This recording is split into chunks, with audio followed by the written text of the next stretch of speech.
Bună ziua tuturor care privesc acest videoclip și anume modalitatea de a topi fagurile cu topitorul de aburi.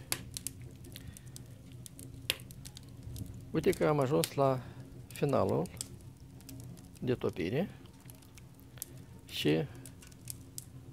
am ajuns la ultima etapă, care constă în a topi a doua oară ceea ce am obținut în ziua de ieri, 1 februarie, și astăzi, respectiv 2 februarie. Uite că s-a finisat deja topirea totală, curge condensul și să vedem ce avem noi aici.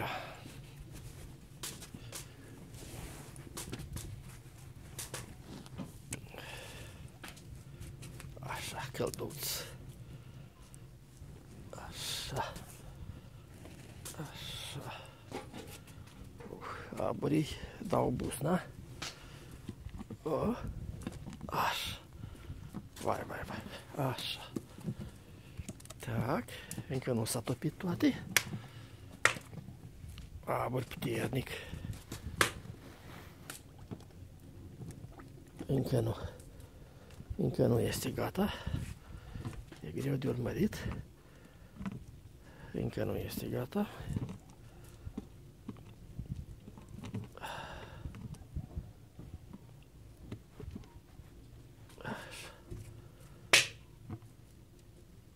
Uite, s-a împrăștiat puțin aburii. Ceva se mai vede mai bine deja. Mai trebuie.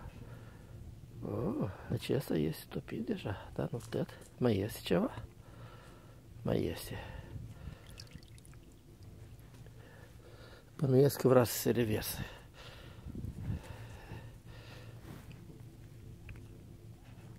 Ceva de îndreptat. O să trebuiască să îndrept ceva, că mi-e teamă să nu se reversă. E prea plină. Sperăm că și nu. Uite, așa se topește a doua oară. Într-o măsură în care se curăță iarăși de gunoaie și se sterilizează. Bine. Uite așa, am venit din nou să păstrăm căldura. Acum putem să mărim focul, să meargă procesul mai departe.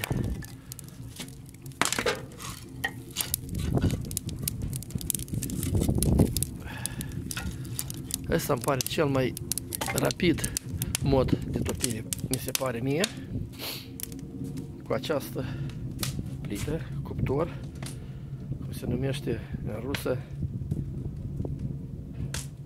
rachetная печь. Se aude, da? Uiește bine. Uite așa. Ia că așa, fraților, în timp de 2 zile s-a topit aproximativ 12-13 kg de ceară. Sunt mulțumit. La revedere!